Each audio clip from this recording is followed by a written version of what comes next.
Muchísimas gracias a todos por conectarse el día de hoy. Ya es la última semana de este mes de blockchain y demás.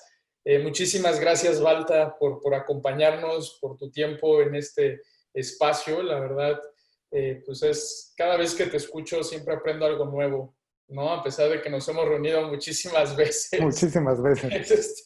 siempre es interesante platicar y aprender siempre de ti. Eso creo que es lo más fabuloso que, que, que yo veo de ti, o sea, que siempre aprendo algo nuevo. Pero bueno, eh, Baltasar Rodríguez es alguien que prácticamente no necesita presentación. Sin embargo, términos generales para los que están incursionando en el mundo de blockchain y todo este tema de criptografía, pues Baltasar fungió como CTO en el SAT cuando, de hecho, él fue uno de los creadores de la firma electrónica avanzada.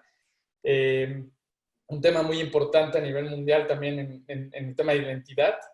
Y actualmente es líder en la parte de blockchain de IBM, dentro de lo cual, pues, Baltasar, si pudieses darnos los honores de hablar un poquito más de ti y comenzar con Va, la charla, pues muchísimas gracias. Un gustazo va. tenerte de nuevo. No, feliz de estar con ustedes y muchas gracias por la invitación. Si quieres, déjame, vamos a empezar aquí por compartir. Perfecto. Entonces, ahí estamos. Efectivamente, antes que nada, gracias por la invitación a Cincel. Gracias, Fer. Mi nombre es Baltasar Rodríguez. Yo trabajo en IBM de México actualmente. Soy arquitecto senior de soluciones dentro de IBM. Entonces, esto quiere decir que me meto en cualquier cantidad de cosas, o sea, software, hardware, servicios de consultoría, servicios de outsourcing. Y en concreto, a mí generalmente me llaman ahora sí como ñoño de usos múltiples para llegar a resolver problemas de negocio que hay allá afuera. También, como mencionaba Fer, yo tuve la oportunidad de trabajar en el Servicio de Administración Tributaria, en donde tuve el privilegio de formar parte del equipo que desarrolló la firma electrónica avanzada de México, la del SAT en particular, digo, porque hubo varias iniciativas de firma electrónica avanzada, y nos toca hacer con esto una utilización sorprendente del uso de la criptografía para resolver la manera en la que hacíamos las cosas adentro del Estado. Y esto tiene un impacto grande alrededor de la manera en la que trabajamos. En gran medida, la digitalización del SAT se pudo hacer gracias al hecho de la utilización de criptografía y gracias al hecho de la firma electrónica avanzada. El día de hoy, digo, además de trabajar en IBM y de dedicarme a hacer estas soluciones para clientes, también lidereo la práctica de blockchain dentro de IBM de México. Y esto para mí fue una transición natural, sobre todo por el hecho de que, digo, yo ya tenía amor por la criptografía desde muchos años antes, y entonces vi blockchain realmente como un ejercicio de un siguiente paso dentro de lo que yo ya hacía a nivel de criptografía. Y como me toca ver el valor que tenía la criptografía para transformar la manera en la que hacemos negocios, la manera en la que trabaja el gobierno, la manera en la que trabaja la iniciativa privada, para mí era bastante evidente el hecho de que utilizando esta tecnología, pero ahora en medios distribuidos, como en el caso particular de blockchain, íbamos a tener un gran impacto en la manera en la que hacemos los negocios y sobre todo la manera en la que construimos valor económico el día de hoy. Pero si quieren, para iniciar, vamos a arrancar. Déjenme nada más, me aseguro aquí que traigo esto corriendo. Perfecto, listo. Seguramente, digo, ahorita y más sobre todo que ya han tenido varias sesiones discutiendo alrededor del tema de blockchain, se darán cuenta de que existe realmente un gran sesgo alrededor de los casos de uso. O sea, pareciera ser que cada vez que llegas y platicas acerca de blockchain, la discusión te lleva inmediatamente a temas como Bitcoin, en un segundo término te lleva a cosas como Ethereum y otras criptomonedas. Sin embargo, realmente estos casos de uso, a pesar de ser relevantes y ser de donde tienen el inicio el blockchain, me atrevo a decir que son únicamente una fracción pequeña de todos los casos de uso que hay ahí afuera. Y digo, y es muy sexy la idea de llegar y tener tu propia fábrica de dinero. Entonces, por eso entiendo el interés que existe alrededor de temas como las criptomonedas. Y sin embargo, creo que desgraciadamente se han hecho tan populares la idea de estas criptomonedas, o incluso en otras versiones, como sería la utilización de tokens, se han hecho tan populares que desgraciadamente jalan muchísimo de la atención y la gente no ve los otros casos de uso. Ahora, y no se trata nada más un tema de llegar y ver los otros casos de uso, sino que curiosamente el día de hoy, y a lo mejor esto es un 20 que no le ha caído a todo el mundo, hay más valor en los otros casos de uso que el valor que tenemos el día de hoy en todas las criptomonedas. El dilema es que no es particularmente evidente y entonces generalmente caemos al mundo de blockchain platicando acerca de Bitcoin, platicando acerca de Ethereum y de repente creemos que todo el mundo tiene que ver con las criptomonedas. Con esto no pienso demeritar el valor de las criptomonedas o de cualquier forma de criptoactivo en lo más mínimo. Siento que existe muchísimo valor, pero hay un mercado limitado para ellos. Entonces hay un tope real de la cantidad de criptomonedas que puede haber allá afuera. Y entonces por esto vemos el día de hoy sí, un mercado muy dominado por Bitcoin, un mercado muy dominado por Ethereum, a lo mejor otros 2 o 3 jugadores interesantes, como podría ser, por ejemplo, el caso de Ripple o a lo mejor alguna otra criptomoneda. Pero en realidad cuando ves la cantidad de criptomonedas que hay allá afuera, te das cuenta de que el mercado está saturado y hay muy pocos que realmente están cayendo a la situación de liderazgo. Y es que aquí el dilema es cuántas versiones distintas de efectivo necesitamos. O sea, si el caso de uso de efectivo está resuelto por uno o dos de ellas, o a lo mejor hay algunos features que hacen más interesante a una criptomoneda que a otra, pero realmente cuántos tipos de efectivo distintos necesitamos allá afuera. Y más sobre todo que al estar hablando de monedas que nacen de un mecanismo distribuido y que no están asociados a un país o a un banco central, pues entonces, para efecto práctico, son monedas mundiales. ¿Qué sentido existe alrededor de generar estas otras criptomonedas? Ahora, sin embargo, también admito que en el momento en el que empiezo a platicar acerca de los otros casos de uso, me topo con un dilema. Y el dilema es que, desgraciadamente, hay, me atrevo a decir, una gran cantidad de fanatismo alrededor de lo que estamos haciendo dentro de blockchain. Digo, normalmente los tecnólogos somos sectarios, pero en el caso particular de blockchain, el sectarianismo se está poniendo particularmente fuerte. O sea, realmente hay un dilema de tribus muy, muy fuertes entre tribus que nada más defienden a Bitcoin, tribus que van y defienden Ethereum, tribus que están defendiendo otras criptomonedas. Y entonces lo que te topas es que empiezan los cuestionamientos alrededor de si los otros casos de uso, lo que llamamos casos de uso empresariales, son realmente casos de usos de blockchain. Y es que aquí nos topamos con una situación particularmente curiosa de la historia del blockchain.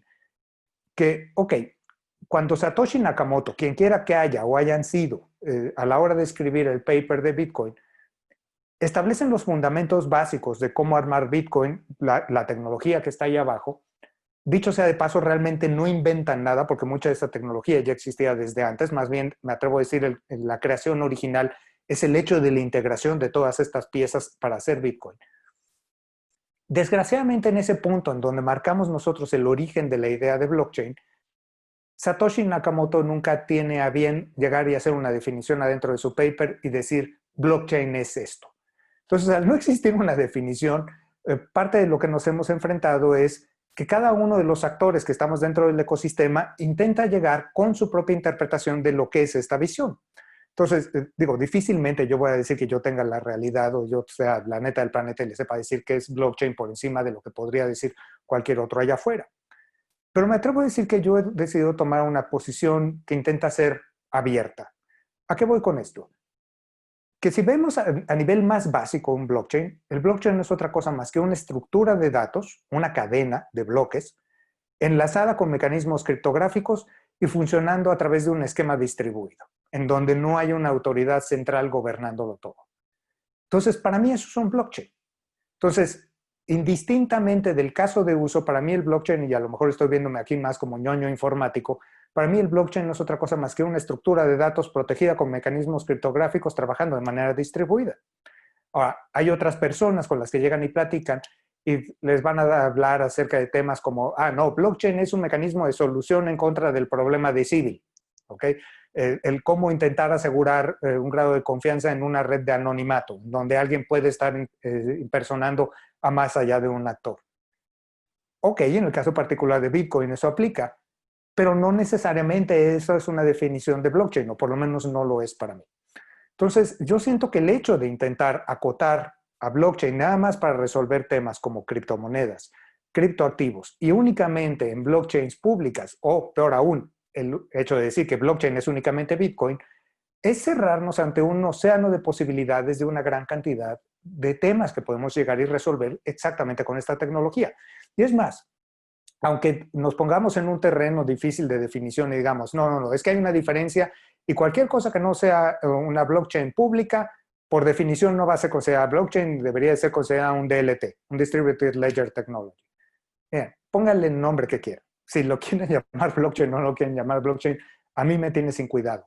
Pero el tema que veo es que nosotros como profesionales dentro de esta creación de soluciones utilizando estas tecnologías, debemos de abrir los ojos a que hay una gran cantidad de valor en resolver una gran cantidad de problemas y esos problemas no se resuelven utilizando redes públicas.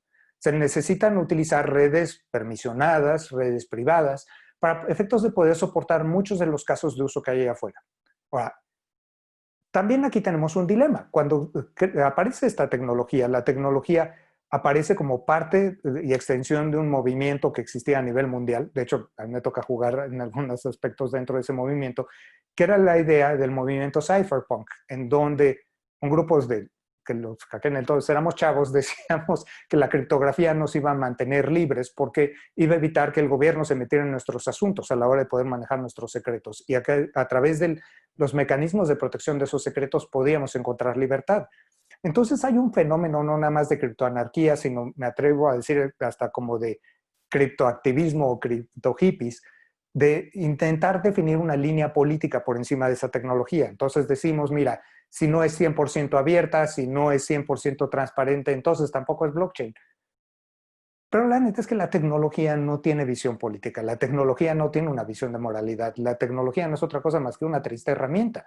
Y entonces, en gran medida, para resolver muchos de los problemas que necesitamos resolver allá afuera, y en donde hay una gran cantidad de valor, por cierto, si los resolvemos, creo que aquí tenemos que fijarnos mucho en lo que Winston Churchill decía alrededor del tema del fanatismo, que alguien es un fanático si no está dispuesto a cambiar su mente y no quiere cambiar el tema. Entonces, si te topas con alguien que dice blockchain es únicamente algo que sucede en una red pública o blockchain es únicamente Bitcoin, pues adelante, que crea lo que quiera y mientras ellos creen lo que quieran, otros que no consideremos esto, seguramente vamos a estar utilizando esta tecnología distribuida de cadena de bloques para efectos de resolver una gran cantidad de los problemas de negocio que hay allá afuera. Y aquí, sobre todo, me gustaría llegar y platicarles qué cosas tienen en común estos problemas. De la misma manera en la que en las redes públicas el dilema es, por ejemplo, cómo manejar la idea de confianza en un entorno anónimo. En el caso empresarial, más bien me atrevo a decir que nuestro enfoque es sobre todo el cómo resolver dilemas de confianza que suceden adentro de las redes empresariales. Y es que el día de hoy, en nuestras relaciones empresariales, tenemos redes de desconfianza. O sea, piensa esto, tú desconfías de tus proveedores y hasta cierto punto desconfías de tus clientes y tus clientes desconfían de ti. Todos nosotros desconfiamos del Estado y el Estado desconfía de todos y cada uno de nosotros. Y esto es un dilema en donde siempre hemos vivido. O sea, históricamente, y esto es mucho antes del blockchain, siempre ha existido ese fenómeno de desconfianza.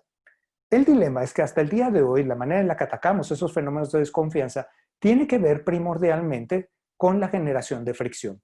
Porque vean esto, en el momento en el que nosotros hacemos una transacción, generamos documentos y esos documentos los utilizamos como elementos probatorios de N cantidad de cosas. De que yo te hice un pedido, de que yo te hice una devolución, de que yo te pagué, de que yo te entregué, de que hice una declaración de impuestos, de que pagué mis impuestos, de que tengo estos documentos que amparan el hecho de que hice gastos y entonces quiero una deducción. Y entonces, si se dan cuenta, todo lo que hacemos nosotros, cada vez que ejecutamos una transacción, generalmente vamos y generamos una gran cantidad de evidencia, normalmente esa evidencia está en documentos probatorios, y manejamos esa evidencia como un mecanismo de nuestro quehacer. Ahora, el dilema es que esto genera fricción. Todos esos elementos probatorios generan fricción y la fricción genera costo. ¿Okay? Y aquí les quiero platicar una historia de algo que me toca vivir cuando estaba en el SAT. Una de las cosas primeras, de hecho, para lo que empiezo a utilizar el tema de criptografía dentro del SAT, ya una vez que teníamos la firma electrónica avanzada, fue empezar a digitalizar el proceso de facturación. Ahora, ¿por qué queríamos digitalizar desde el fisco el proceso de facturación? Obviamente desde el lado del fisco, era porque el fisco no confía en los contribuyentes. Y había una gran cantidad de facturas apócrifas, facturas falsas allá afuera.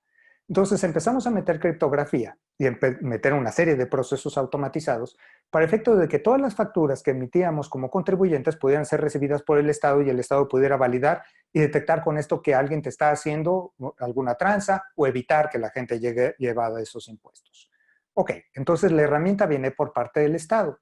Sin embargo, sucede una cosa muy curiosa. Esa herramienta ataca, sí, el tema fiscal, pero también cuando la diseño para intentar atacar varios de los problemas que teníamos los contribuyentes. Y es que cuando me encargan diseñar la factura electrónica, lo primero que empiezo a hacer es analizar a todo tipo de contribuyentes, contribuyentes pequeños a grandotes, contribuyentes que manejaban facturas pequeñas a contribuyentes que manejaban una sola factura que era del tamaño de un camión. Me toca conocer a los grandes facturadores y a los grandes receptores de facturas para intentar entender los problemas que tenían todos ellos y a través de esto diseñar una solución que atacara las necesidades de todos.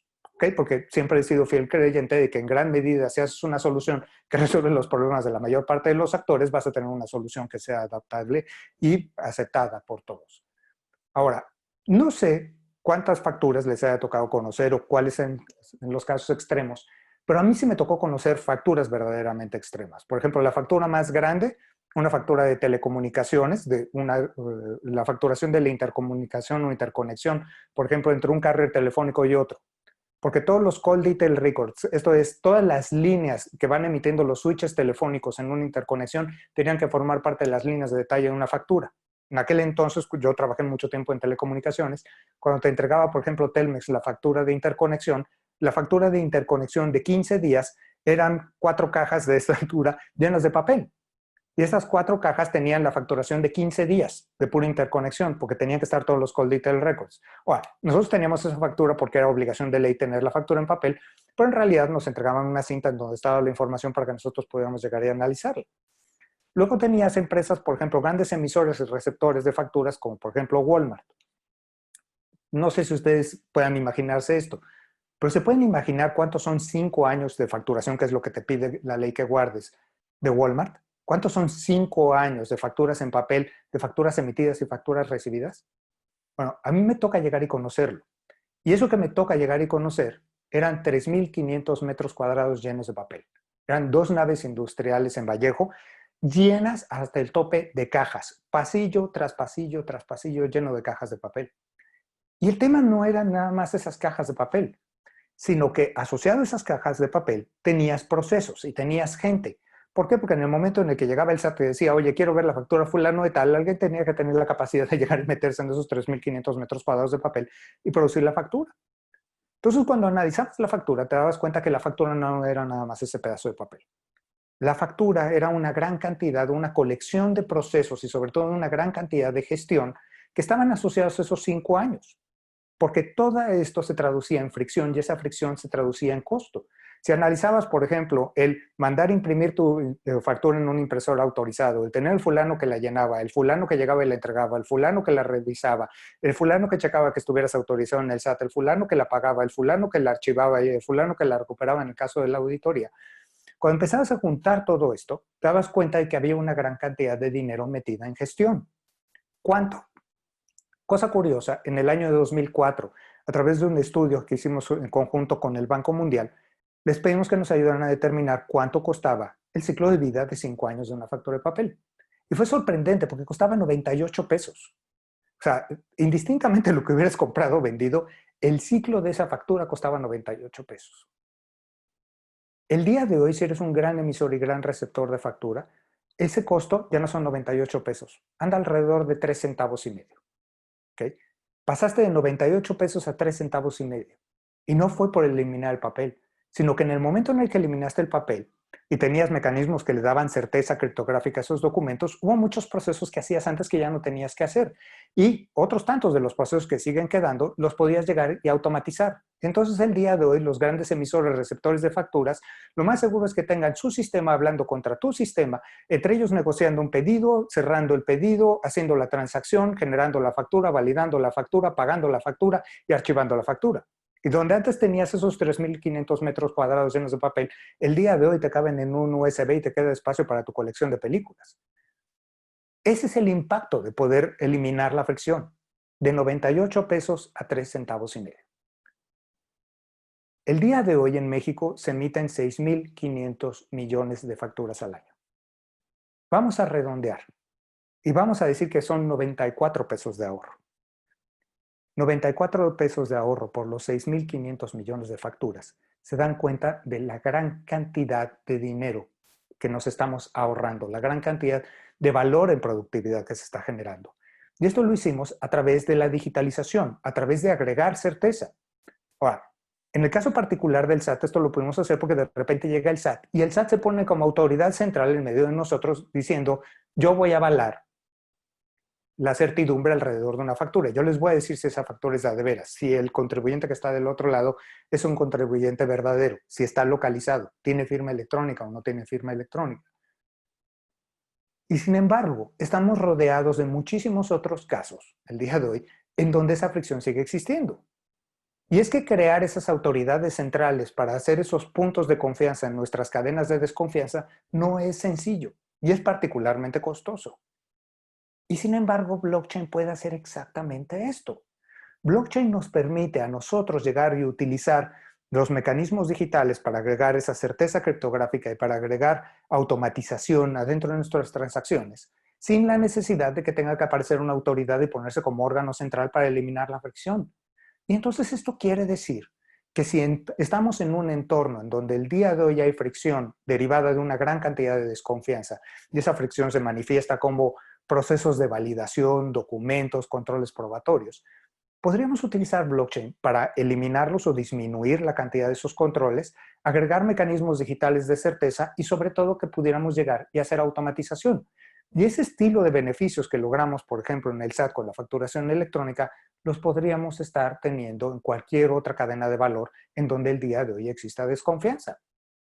Y me atrevo a decir, el día de hoy no hay un lugar en donde no exista desconfianza. Entonces, por eso les digo que hay muchísimo valor adentro de todo esto, porque estamos rodeados de esa desconfianza y hasta el día de hoy esa desconfianza se ha resuelto mediante mecanismos que lo único que hacen es agregar fricción. Entonces, cuando hablamos de un blockchain empresarial, sobre todo lo que estamos haciendo es utilizar esa misma tecnología, digo, y me vale sombrilla si le quieren llamar blockchain o no, pero estamos utilizando esa tecnología ¿para qué? Para hacer el registro, transferir y modificar alguna forma de un activo que podamos llegar y representar adentro de un medio digital. Y técnicamente cualquier cosa puede ser un activo. O sea, si tiene valor para los participantes ya se convierte en un activo. Pensemos en los distintos activos que hay allá afuera. Digo, obviamente el dinero era uno de ellos y por eso fue la más obvia para llegar y transformar digitalmente. Sin embargo, el día de hoy casi cualquier cosa puede tener ese nivel de valor. Por ejemplo, hace rato platicamos de facturas. Podríamos estar utilizando las facturas que ya tienen una representación digital y meterlas adentro de un blockchain y con esto, por ejemplo, hacer una red de factoraje o de financiamiento de cadena productiva. ¿Ok? ¿Y qué es lo que estás haciendo? Estás registrando, transfiriendo, modificando esos registros de activo de valor para decir, por ejemplo, quién es el tenedor de una cuenta por cobrar. De la misma manera lo podrías hacer, por ejemplo, para obras de arte digitales como canciones y podrías hacer, por ejemplo, la idea de un iTunes sin tener a Apple puesto ahí dentro, en donde pudieras hacer la automatización de la distribución de canciones, la cobranza de esa canción y la repartición de todos esos ingresos a través de la cadena. Es otra cosa que podrías hacer, lo puedes utilizar para registros de salud, porque los registros de salud tienen valor. Incluso conceptos tan abstractos como la identidad lo podrías estar haciendo. Porque el día de hoy, para el manejo de temas como la identidad, hay grandes cantidades de costo, hay una gran cantidad de fricción, hay una gran cantidad de actores participando ahí dentro y tiene muchísimo valor para una gran cantidad de personas. Si no me creen, vean por qué, por ejemplo, el día de hoy los bancos están dispuestos a pagar adentro de sus procesos costos de alrededor de 20 a 25 dólares para hacer cosas como un Know Your Customer alrededor de un cliente.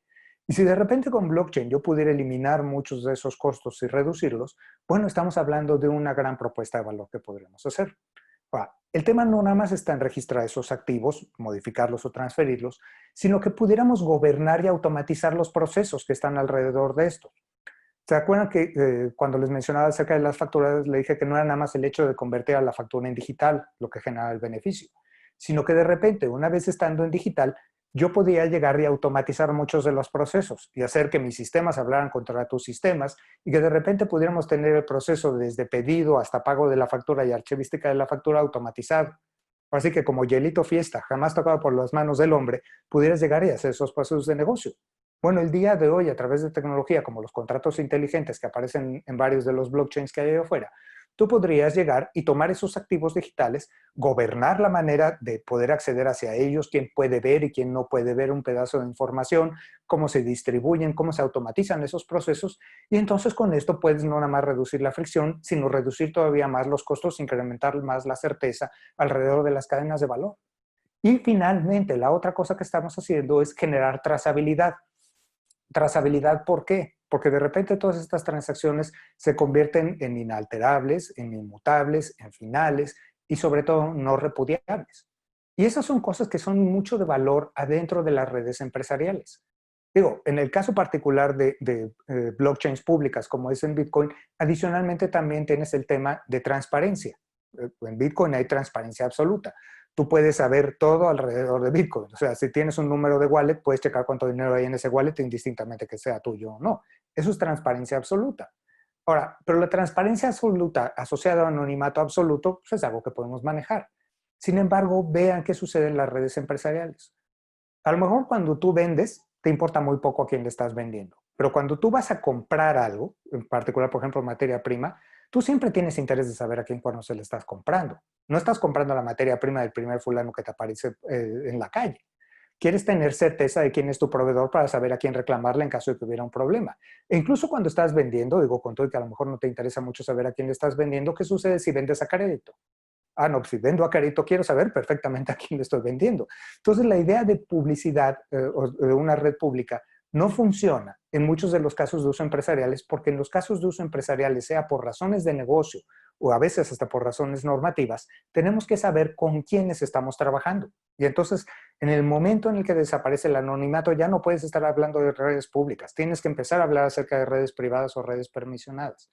¿Y por qué digo que aquí el valor está en la trazabilidad y no tanto en la transparencia? Porque la transparencia, digo, sí es un feature en muchos casos de uso, pero piensen en la mayor cantidad de casos empresariales que hay afuera. ¿Te interesaría, por ejemplo, que tus competidores sepan a quién le estás comprando tu materia prima y a qué precio? ¿A quién le estás vendiendo y a qué precio? Piensen, por ejemplo, en cosas como la banca. ¿Les interesaría que todos los demás supiéramos de quién es esa cuenta de banco y cuánto dinero tienes? Piénsalo en salud. ¿Te interesaría que todo el mundo supiera cuál es tu estado de salud? ¿Quiénes han sido tus parejas sexuales? ¿De qué cosas estás enfermo? O sea, hay un chorro de lugares en donde la idea de transparencia no funciona, ya sea por temas de negocio o por temas normativos. Y sin embargo, si queremos trazabilidad, queremos saber quién dijo qué y que esa persona que dijo algo se está comprometiendo y no puede desdecirse de ello. Entonces, si se dan cuenta, tenemos muchos de los valores que seguramente han discutido ahorita alrededor del tema de blockchain, pero cuando los empezamos a ver adentro de un entorno empresarial, tenemos que modificarlos ligeramente. ¿Por qué? Porque los casos de uso empresariales son distintos.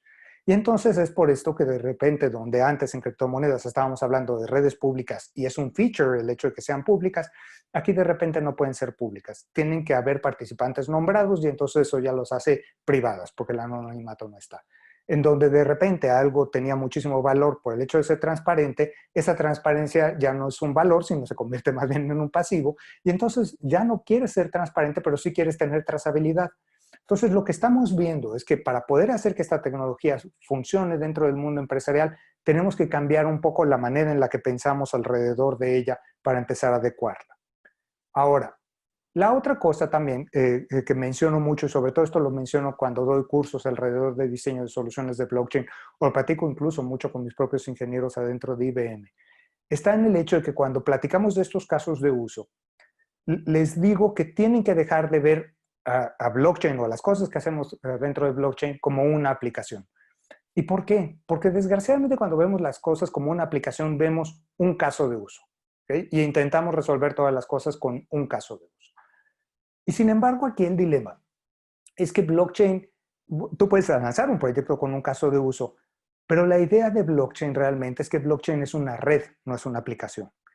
Y entonces esto hace que las mecánicas funcionen de manera distinta. Porque en el caso de uso, normalmente tú lo que quieres hacer es ver el tamaño del problema que estás resolviendo con ese caso de uso, o sea, cuál es el costo que tiene o cuál es tu alcance de mercado que tienes dentro de ese caso de uso, y lo comparas en contra de la inversión que tienes para resolver ese caso de uso adentro de blockchain, por ejemplo, y si la inversión es menor que el beneficio que obtienes del otro lado, sea por ahorro o incremento de mercado, ok, perfecto, tienes un buen caso de uso y adelante. Y digo, puedes hacer eso en el caso de blockchain, Pero blockchain yo creo que tiene que ver muchísimo más con el potencial, y el potencial se entiende mejor como una red.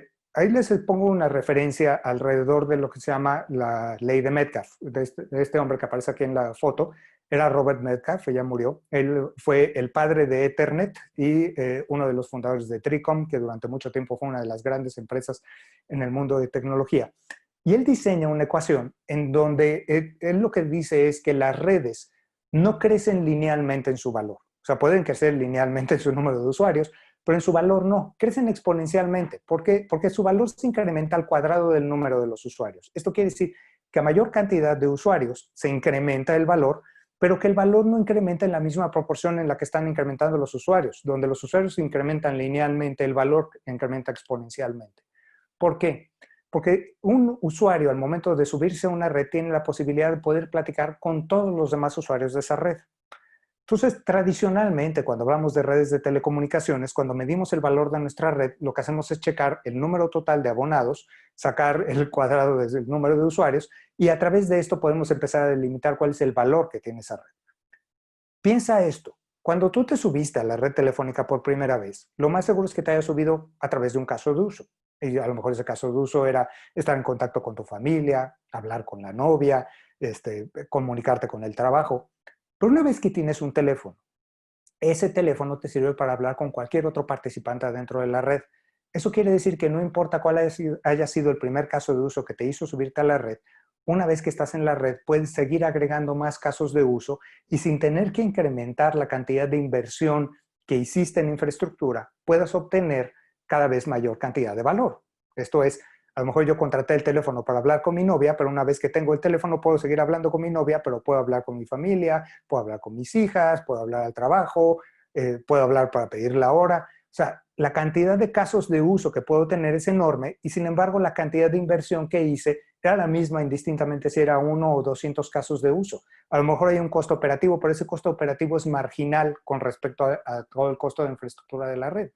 Entonces, parte de lo que estamos viendo nosotros con las redes empresariales, es en esto en donde me atrevo a decir, es en donde estamos siendo particularmente exitosos en IBM, es el hecho de sí ver un caso de uso que sea interesante, a que podamos llegar a entrar y traer blockchain para efectos de resolverlo, pero al mismo tiempo apostamos en aquellas redes en donde sabemos que podemos impulsar a que la red pueda crecer, a que pueda seguir incrementando la cantidad de abonados y que pueda crecer de manera rápida y que pueda crecer de manera tal en donde le pueda otorgar valor a todos los participantes de esa red. No nada más a mí como creador de la red, sino a todos los participantes. Y esto, si se dan cuenta, se asemeja más a un modelo económico que el día de hoy está en boga, que es la idea de las plataformas. Día de hoy, si se dan cuenta, ¿en dónde está cayendo los mayores efectos de transformación de valor? No está cayendo en los grandes jugadores, está cayendo más bien en aquellos que llegan y están diseñando modelos de redes que generan integración de valor a través de traer a múltiples participantes. Bien, seguramente ustedes han visto hasta el cansancio el ejemplo ese trillado de Uber y de Airbnb, de mira cómo es la red más grande de transporte y nos daña un solo taxi. Ese ejemplo, generalmente me gusta repetirlo dentro de estas pláticas, y les digo que es un ejemplo que me desquicia, porque siento que es un ejemplo que hace muy mala explicación del fenómeno, porque lo que está intentando hacer es explicar un fenómeno actual viendo hacia el pasado. ¿Por qué les sorprende tanto el hecho de que Uber no sea dueño de un solo taxi o Airbnb no sea dueño de un solo cuarto de hotel? Por esto, porque tradicionalmente, del mundo donde a mí me tocó vivir, si tú querías transformar al mundo, tenías que ser dueño de una gran cantidad de capital que pudieras convertir en una gran cantidad de activos y a través de esa gran cantidad de activos tener una presencia importante dentro de un mercado y llegar a dominarlo. Lo que es sorprendente realmente de Uber o de Airbnb es que ellos no son dueños de una gran cantidad de activos. Entonces la pregunta es, ¿de qué son dueños? Ellos en realidad son dueños de todos nosotros. O sea, son dueños de una red que enlaza a personas que quieren ser llevadas con personas que están dispuestas a llevarte. O personas que quieren hospedarse en algún lugar con personas que están dispuestas a darte ese hospedaje. Entonces, la capacidad de crear una red implica generalmente una inversión muy pequeña y que si yo soy bueno en generar valor para todos los participantes y encontrar nuevas maneras de interacción entre ellos, de repente puedo hacer verdaderas propuestas transformadoras, que es lo que hizo Uber en Airbnb. Ahora vean esto. Uber lanza una propuesta que es los taxis. Pero al poco tiempo, teniendo ya la infraestructura de sistemas, la idea de la generación de redes, se empiezan a dar cuenta. La gente empezó a utilizar Uber para pedir comida a domicilio. Y entonces, ¿qué hacen ellos? Sin tener que crear nueva infraestructura, crean nada más una capa extra de servicio por encima de la infraestructura que ya tenían y entonces nace Uber Eats. Entonces, esto les habla mucho acerca de la capacidad que tienen las redes para integrar valor, integrar nuevos casos de uso y seguir creciendo. Para poder ser el operador dominante en una red, lo que tienes que hacer es otorgarle valor a todos tus participantes y crecer rápido.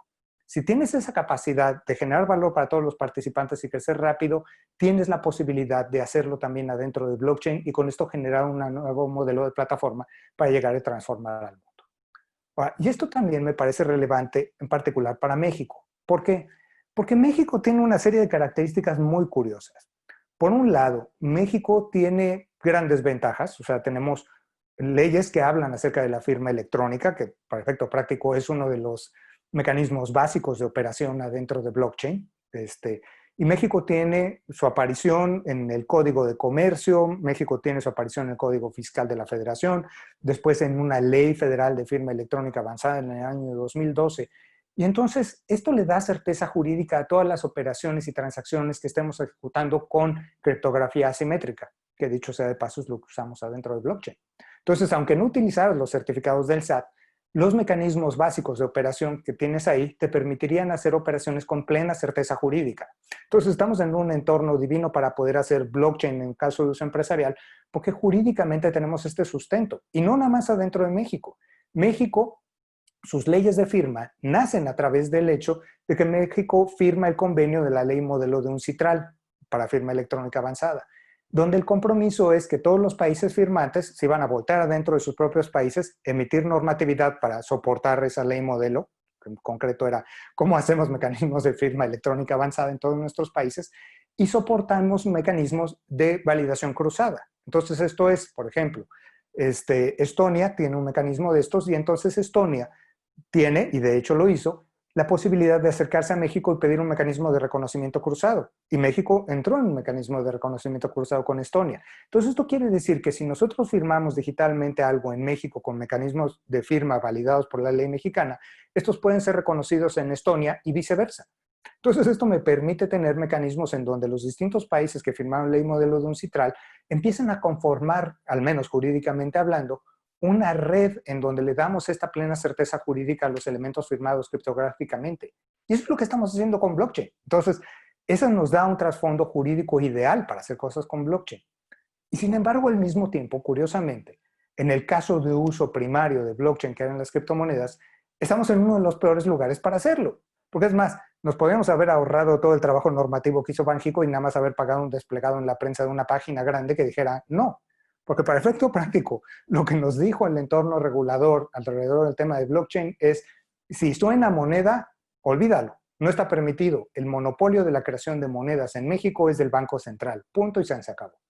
Entonces, estamos en un entorno adverso a la utilización de criptomonedas y sin embargo en un entorno que nos impulsa hacia la idea de creación de mecanismos mediante blockchain. Y el día de hoy ya tenemos, por ejemplo, en el caso particular de México, ejemplos como lo que hicimos con la AMIS para hacer pruebas de seguros, y ese es nada más el primer caso de uso dentro de una red que integra a las aseguradoras de México, en donde tenemos plena certeza jurídica gracias exactamente a esa normatividad, en donde estamos intercambiando mecanismos de valor y en donde estamos competiendo fraude a una fracción del costo de lo que costaba antes. Y una vez creada esa red, podemos seguir agregando nuevos casos de uso que le otorguen nuevos beneficios a las aseguradoras, a los asegurados, a las autoridades, y que en conjunto podamos reducir el costo. Y eso es una cosa que podemos hacer en el entorno empresarial que no necesariamente entran dentro del ejercicio de las criptomonedas. Y sobre todo mucho cuidado, porque algo que me ha tocado ver en algunos de los casos de uso que llegan y me platican es que la gente está tan enamorada de las criptomonedas que de repente empiezan a utilizar las criptomonedas para hacer cosas que no tienen sentido. O sea, como criptomonedas para llegar y generar seguros. ¿Como para qué las necesitas? O sea, si tú podías llegar y generar un seguro sin la necesidad de una criptomoneda, ¿para qué cuernos quieres inventar una alrededor de ella? Sin embargo, el día de hoy en el entorno de seguros, por ejemplo, hay muchos casos de uso que están basados en una gran cantidad de costos de gestión, esto es gente llevando y trayendo papelitos de un lado para otro, que podrías eliminar mediante la utilización de un blockchain empresarial. Y es ahí en donde realmente se encuentran los elementos de valor para efectos de llegar y transformar las cadenas. Ahora, esto de manera genérica nos habla en dónde está el valor para los blockchains empresariales. ¿Dónde están los casos de uso? Bueno, los casos de uso hay de diversos tipos, pero por ejemplo, veamos en banca. Una de las cosas que puedes utilizar blockchain, y ya más o menos estaba dando ahí una pista, es por ejemplo para hacer el financiamiento de cadena de suministros. Por ejemplo, el día de hoy, si tú te acercas a un banco, a ese banco tú le puedes llegar y pedir un préstamo, si no tienes dinero, o le puedes pedir que te compre una cuenta por cobrar, es el caso de factoraje financiero, o si tienes dinero te volteas con el banco para buscar un mecanismo de inversión. Oye, ¿y si de repente enlazara yo a todos los elementos de la cadena productiva con un blockchain y pusiera un banco metido ahí en medio? Entonces esto le permitiría al banco tener plena visibilidad de lo que sucede en la cadena desde los productores de materia prima hasta el productor del producto final y entonces a través de esto anticiparse a las fluctuaciones de oferta y demanda del mercado.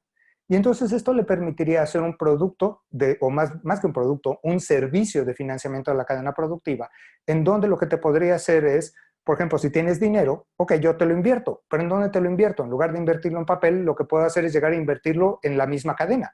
Entonces, que tus inversiones vayan a apoyar a tus propios proveedores para que tus proveedores tengan mejor capacidad de llegar y producir esos bienes que tú necesitas. Ahora, vamos a asumir que no tienes dinero. Ok, si no tienes dinero, pero tienes una cuenta por cobrar, bueno, yo tengo la visibilidad de saber que efectivamente al fulano que le vendiste tiene la capacidad de pagar. Entonces, yo te la puedo comprar con un menor riesgo, lo que me permitiría darte mejores condiciones para ese factoraje financiero. O, si no tienes dinero y necesitas un préstamo, el hecho de conocer plenamente la demanda que hay alrededor de tus productos o servicios dentro de una cadena, me permitiría con esto disminuir la cantidad de riesgo y, por ende, ofrecerte mejores condiciones. Es más, quieren oír lo más radical, podríamos hacer exactamente lo mismo sin la necesidad de un banco. Entonces, podrías enlazar a los distintos participantes de la cadena para que entre todos ellos hicieran mecanismos en donde ellos mismos estuvieran invirtiendo en una especie de flujo circular y en donde ellos pudieran estar prestando dinero entre ellos o comprándose las cuentas por cobrar y sin la necesidad de un banco, podrías estar haciendo que la cadena completa, basada en un contrato inteligente, se estuviera autofinanciando. Estamos utilizando ya también, por ejemplo, para mecanismos de transferencias electrónicas de fondos. Se tiene muy discutido y en algunos países ya está sucediendo, en donde lo estamos utilizando para hacer gestión de las identidades y abaratar el costo del KYC, del Know Your Customer. Lo estamos haciendo también, digo, sí, para temas de pagos y monedas digitales. Definitivamente las monedas digitales tienen un lugar aquí. Pero incluso podemos hacer otras cosas más curiosas, como por ejemplo, créditos sindicados, cobranza distribuida. Entonces hay una gran cantidad de casos de uso que no tienen que ver directamente con las criptomonedas que ya están atacando el sistema financiero. Podemos utilizarla, por ejemplo, en los mercados financieros estilo bolsa de valores para hacer el procesamiento del post-trade. Lo podemos utilizar también, por ejemplo, para emitir títulos y créditos sin la necesidad de tener que listarlos adentro de un mercado. O sea, crear tú tu propio mercado de futuros, por ejemplo, agrícolas, sin la necesidad de que exista una bolsa agropecuaria en México, por ejemplo. Que pudieras dar un mecanismo mejor para manejar el tema de hipotecas, el tema de gravámenes, sin la necesidad de que existieran forzosamente mecanismos como el notariado, registros públicos. Digo, obviamente ahí hay un tema de normatividad, pero definitivamente hay países que ya se están moviendo para acá, para hacer transferencias de fondos nuevamente. En retail se puede utilizar, por ejemplo, para analizar la cadena de suministros, en particular cuando la cadena de suministros tiene que ver con eventos perecederos, como es el caso de alimentos. Entonces, que tú puedas tener plena certeza de dónde es el origen de todos esos productos y que puedas tener trazabilidad completa desde la granja hasta el anaquel. Y esta trazabilidad te permite ayudarte a responder ante casos, por ejemplo, de una contaminación, que sepas si hay una contaminación, de dónde pudo ser el origen, retirar únicamente los productos que estén contaminados y no tener que desechar todo. El día de hoy, en la mayor parte de los casos, lo que sucede es que si detectas contaminación en un producto, desechas todo el producto sin saber de dónde venía o conocer los lotes. Lo puedes utilizar, por ejemplo, para administrar sistemas de lealtad, en donde no estás haciendo criptomonedas, pero puedes hacer programas de lealtad, incluso programas de lealtad multi-empresas o multiproveedores o multipuntos basados enteramente en blockchain. Mecanismos de trazabilidad, por ejemplo, si el día de hoy estás dispuesto a pagar un sobreprecio por un producto orgánico o un producto de fair trade, bueno, que tengas plena certeza como consumidor de que el producto verdaderamente es orgánico y no nada más que le pusieron una etiqueta encima. O que si es fair trade, efectivamente tengas manera de tener visibilidad de que gran parte de esos ingresos están yendo al productor primario del bien que estás comprando. Dentro de esta misma idea de la cadena de suministros, lo que estamos haciendo también es la digitalización del flujo de integración. O sea, el día de hoy, debido a la globalización, nuestras cadenas de valor son cada vez más complejas. Hubo un tiempo en donde, por ejemplo, Henry Ford se vanagloriaba de que por una puerta de su planta entraba caucho, madera y acero y del otro lado salían carros. Pero esto tiene mucho de no ser así. El día de hoy, incluso cuando ven una armadora de autos, la armadora hace el último ensamblaje. Y ese último ensamblaje tiene piezas que fueron ensambladas en otras tantas partes del mundo. Entonces, el día de hoy, si tú llegas y tomas algo como un auto, o peor aún, como un teléfono móvil, te vas a dar cuenta que esto es una integración de valor que viene de una gran cantidad de países. Y si de repente uno de esos elementos tiene un daño, como por ejemplo cuando los teléfonos Samsung se estaban incendiando, ¿cómo saber en dónde están esos productos que tienen ese efecto? El día de hoy lo que hemos hecho es de repente llegar y lanzar una señal en donde retiramos el 100% de esos productos. Si nosotros lleváramos la integración de esa cadena de valor adentro de blockchain, yo tendría plena certeza de dónde vienen los elementos que están dañados, en qué productos se encuentran y en qué punto de mi cadena se encuentran. Y con esto responder de manera más rápida ante desperfectos. Entonces esto me daría mayor visibilidad y mayor trazabilidad. Incluso, por ejemplo, para temas de comercio internacional, una de las cosas que hemos hecho algunos prototipos, incluso aquí en México, es para la autogeneración de certificados de origen. Entonces, que en productos producidos en México tengas esa certificación de origen y que incluso en productos que vienen, por ejemplo, en donde la materia prima viene del extranjero, que tú puedes llegar y tener reglas en tu contrato inteligente que te determinen entonces qué porcentaje de valor viene integrado de cada uno de los países y que esto se haga de manera no repudiable para que entonces yo pueda llegar ante la autoridad aduanera de otro país con un certificado de origen plenamente válido y reconocido. Que podamos hacer comercio internacional con menor fricción. El día de hoy, por ejemplo, en el comercio internacional, casi el 18% de los costos que están metidos ahí dentro es costo de gestión, es gente llevando papeles de un lado para otro. Si de repente yo pudiera ahorrarme ese 18%, podría ser más competitivo el comercio internacional e incrementar la cantidad de comercio. Y dicho sea de paso, por ejemplo, si eso nos enfocáramos nada más en el comercio marítimo, estaríamos hablando de un ahorro de cerca de 3% del PIB mundial. Y hagan las cuentas, 3% del PIB mundial es más que la capitalización que existe en todas las criptomonedas allá afuera. Y eso es un solo caso de uso. En salud, para hacer cosas como expedientes clínicos electrónicos, por ejemplo, para hacer la gestión de pruebas clínicas. El día de hoy que estamos hablando acerca de COVID, podríamos incluso hablar acerca de pasaportes de inmunidad, pasaportes de vacunación. Ahorita, poco a poco, vamos a empezar a entrar a todo un tema alrededor de la vacunación de personas y ya estamos viendo ahorita que está haciendo un relajo entre si las pruebas son efectivas o no. Pero incluso teniendo una vacuna válida, algo que vamos a necesitar es tener trazabilidad sobre esos fármacos para saber que esa vacuna que estás pagando para que te la pongan es de veras y no se trata de una copia pirata. Consideren esto, el día de hoy la Organización Mundial de la Salud dice que a nivel mundial el 20% de los fármacos que se comercializan son falsos. Entonces, piensen eso, una de cada 5 pastillas que te estás tomando, en el mejor de los casos es un placebo, en el mejor de los casos. En el peor de los casos te estás metiendo otra sustancia o te estás metiendo, a lo mejor sí esa sustancia que era, pero ya era una sustancia expirada que alguien volvió a envasar. Entonces, el impacto que tiene el día de hoy pensar que el 20% de los fármacos son falsos es enorme. Es una de las cosas que podríamos estar dando trazabilidad dentro de blockchain. Entonces, digo, casos de uso alrededor de manufactura, de gobierno, para tener cada vez mayor trazabilidad, de integración de valor entre múltiples secretarías y dejar de hacer que sea el ciudadano el que se convierta en el mensajero del Estado, en seguros para manejar coberturas complejas, prueba de existencia de seguros. O sea, lo que tenemos es una gran cantidad de casos de uso y sin embargo, si nos damos cuenta, digo, para no ser una lista exhaustiva, ¿qué tienen en común todos estos? Que todos están atendiendo lugares en donde el día de hoy hay múltiples participantes, hay una red de negocio, y esos participantes desconfían. Y es tal su desconfianza que han generado grandes mecanismos que generan fricción a través de documentos probatorios y procesos. Si yo puedo hacer y traer blockchain aquí, lo que puedo hacer es disminuir la cantidad de elementos probatorios y automatizar esos procesos, con lo cual voy a generar grandes ahorros o expansiones adentro del mercado. Les quiero mostrar rápido algunas de las cosas que hemos hecho en IBM ya para poder cerrar y poder entrar hacia preguntas. Por ejemplo, Food Trust. Food Trust el día de hoy está manejando a nivel mundial la trazabilidad de alimentos desde el momento en el que salen de la granja hasta que están en el anaquel. Tenemos empresas grandes como Walmart que ya lo están utilizando, pero también Carrefour, Kroger's. Entonces tenemos empresas en Estados Unidos y en Europa que están consumiendo esta información. México ya también está entrando, no les puedo decir quiénes son los clientes, pero una cosa que sí les sé decir es que, por ejemplo, el segundo producto en tener trazabilidad dentro del blockchain fue Mango Mexicano. mango chiapaneco que se vendía a los Estados Unidos. Entonces, el día de hoy, además de retailers mexicanos que ya están tratados aquí adentro, hay una gran cantidad de productores mexicanos que para poder abrir la posibilidad de vender sus productos al extranjero y obtener mejores ingresos, están registrando su información adentro del blockchain para con esto darle trazabilidad a sus contrapartes en el extranjero y que ellos tengan manera de poder validar que los productos se encuentran frescos, que no se encuentran cerca de su fecha de expiración o que no hay problemas de contaminación. Por el otro lado, lanzamos recientemente MineHub, en donde estamos dando trazabilidad, por ejemplo, de la explotación de varios minerales, pero en particular nos estamos fijando en el litio y el cobalto.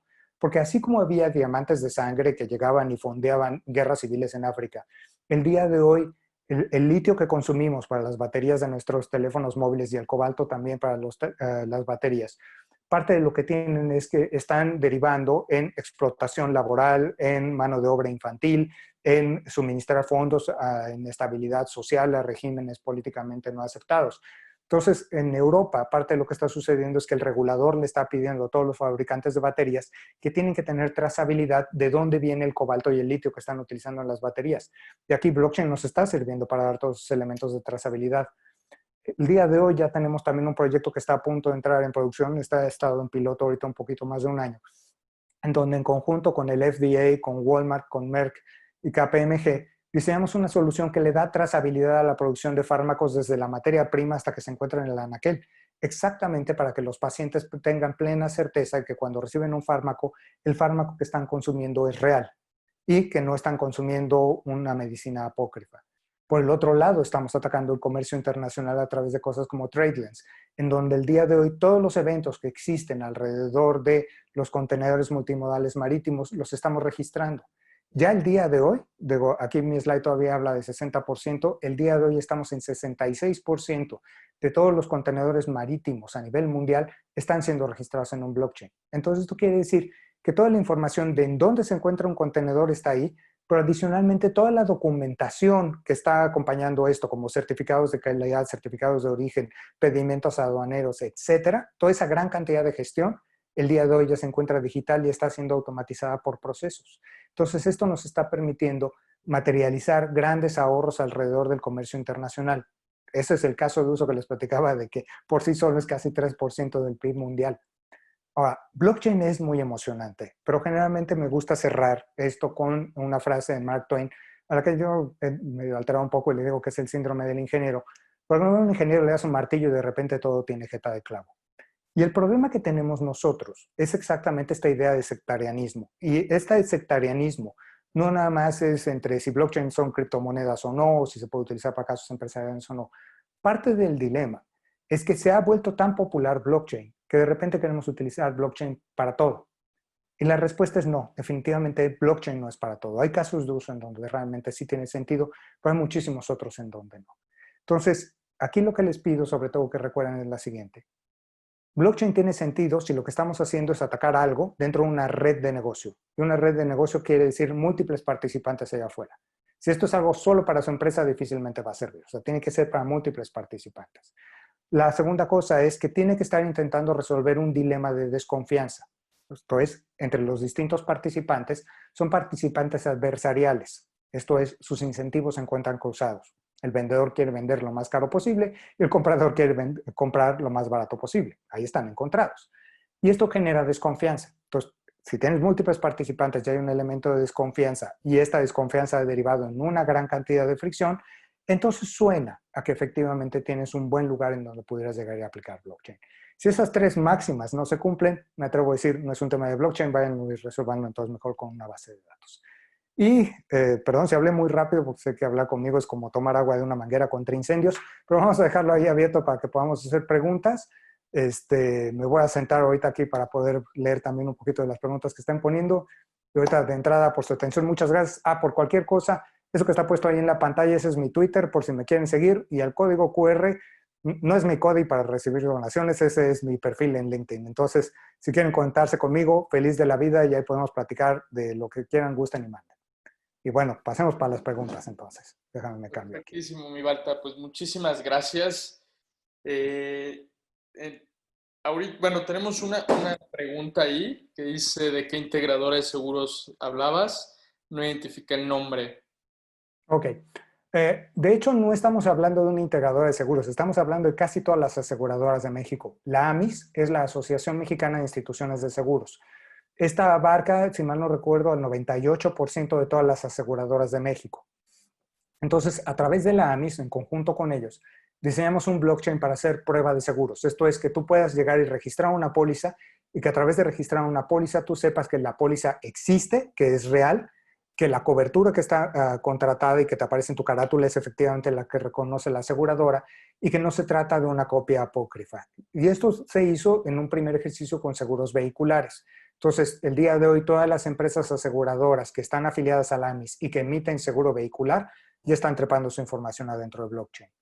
Como mencioné, este es únicamente un caso de uso. Lo que queremos con ellos es llegar y desarrollar nuevos casos de uso que enlacen a todas las empresas aseguradoras para atacar esos problemas que tienen en común.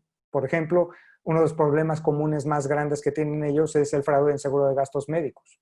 Oye, si pudiéramos utilizar blockchain para tener mayor trazabilidad de los gastos médicos, los partes médicos, podríamos automatizar mucho de esto, reducir el costo, darles mejor utilidad a las aseguradoras, pero también, sobre todo, desarrollar nuevos productos que permitan que los seguros de gastos médicos sean más baratos para ustedes por el hecho de que hay una menor cantidad de fraude. Perfecto.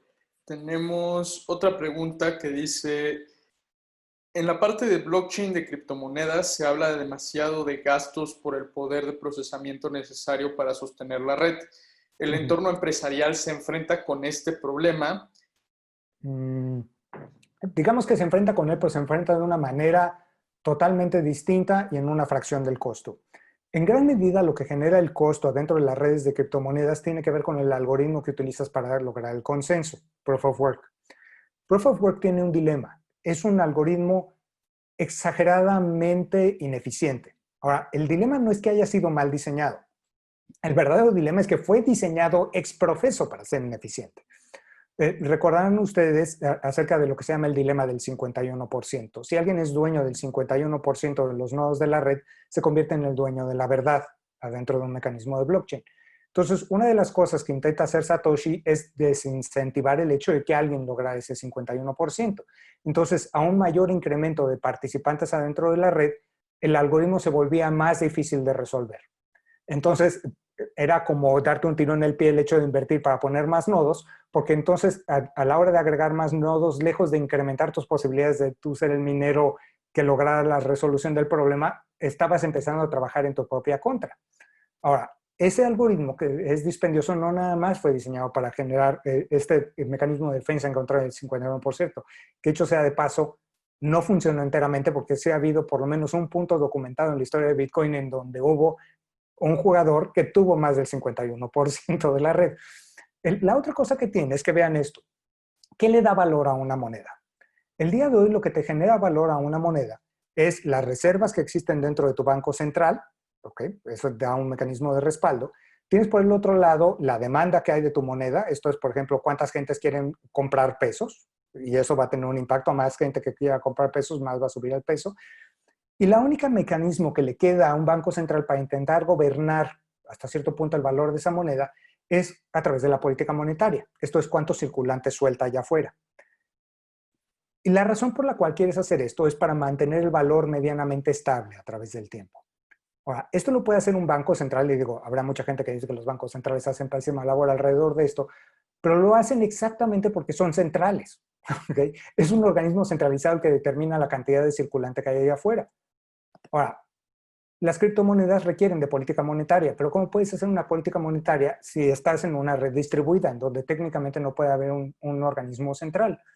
Y esto sucede a través del algoritmo de Proof of Work. Proof of Work intenta hacer un mecanismo para atacar la idea de una política monetaria. Entonces, a una mayor cantidad de participantes, que implicaría una mayor oferta de dinero por una mayor cantidad de mineros, lo que intenta hacer es hacer que el problema sea más difícil de resolver.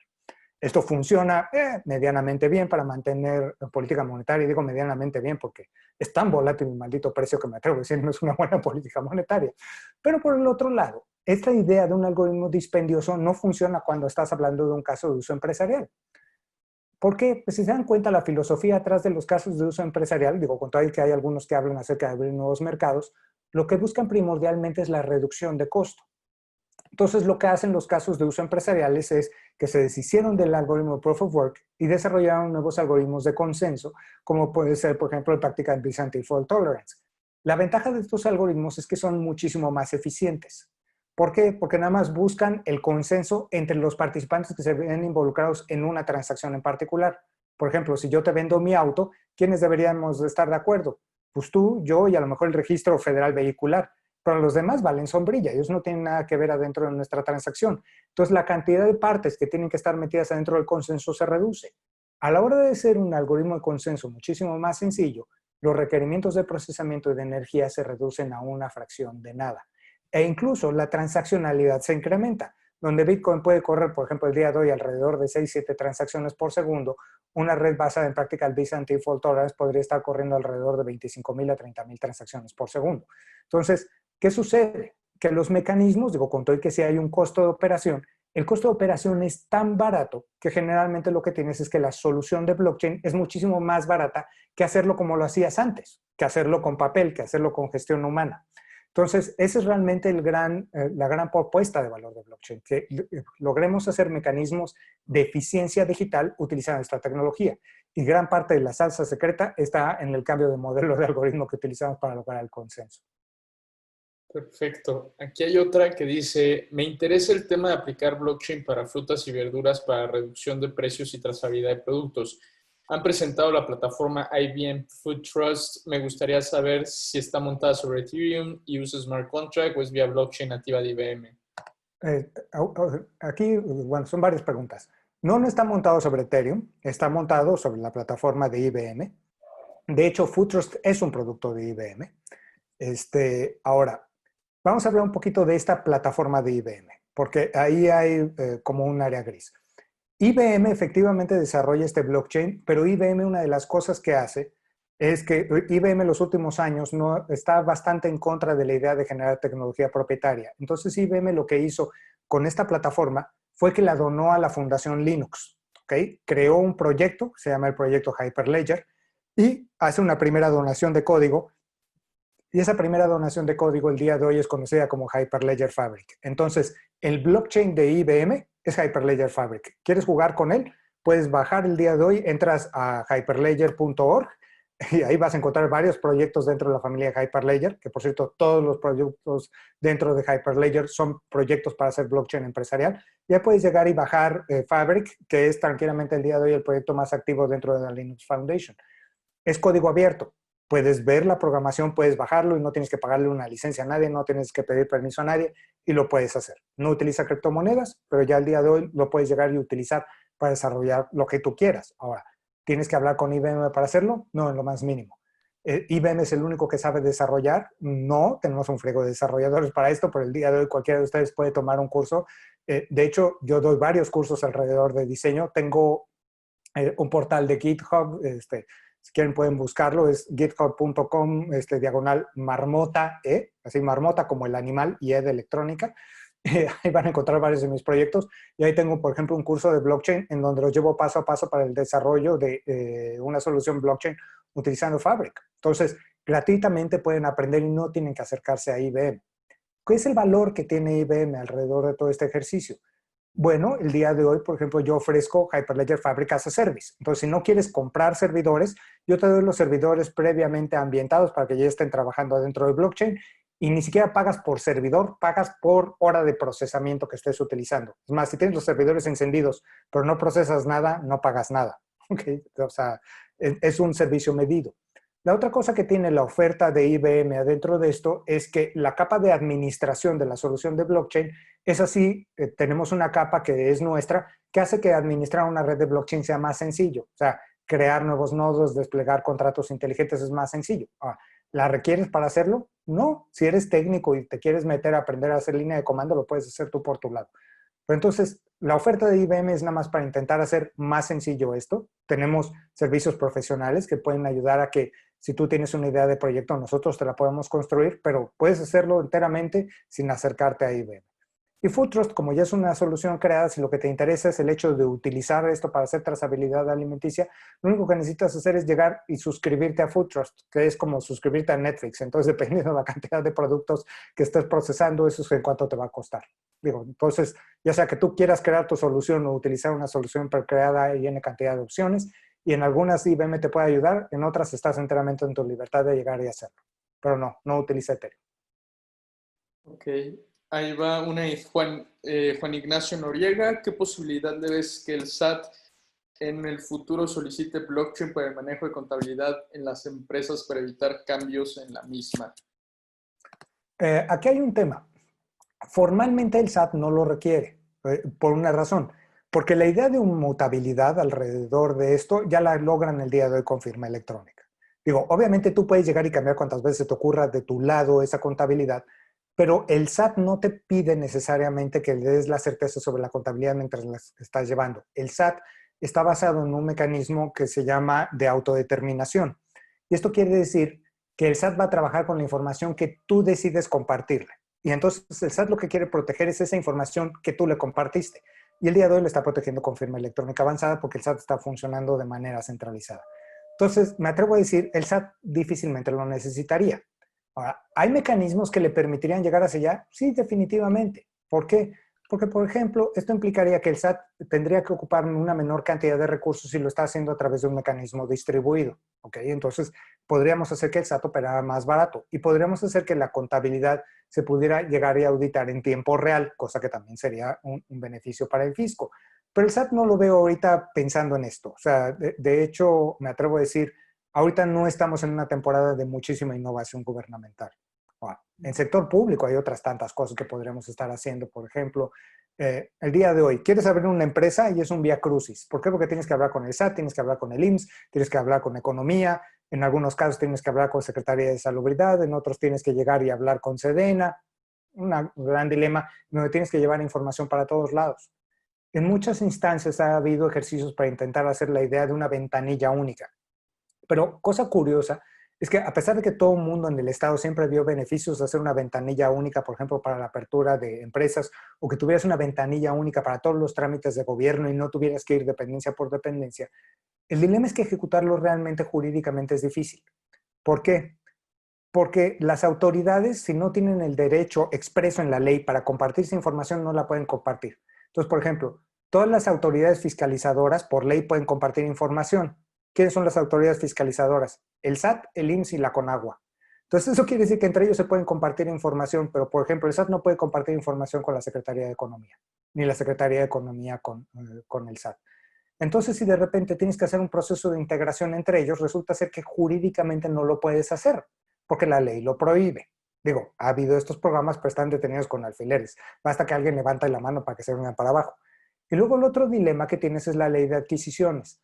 La ley de adquisiciones, una de las cosas que te dice es que tú únicamente puedes utilizar los fondos del Estado o de una dependencia para resolver lo que es del interés de esa dependencia. Entonces, el SAT solamente puede utilizar su dinero para resolver problemas del SAT. El SAT no puede utilizar su dinero para resolver problemas de la CONAGUA, del IMSS o del, ¿cómo se llama?, del Seguro Social.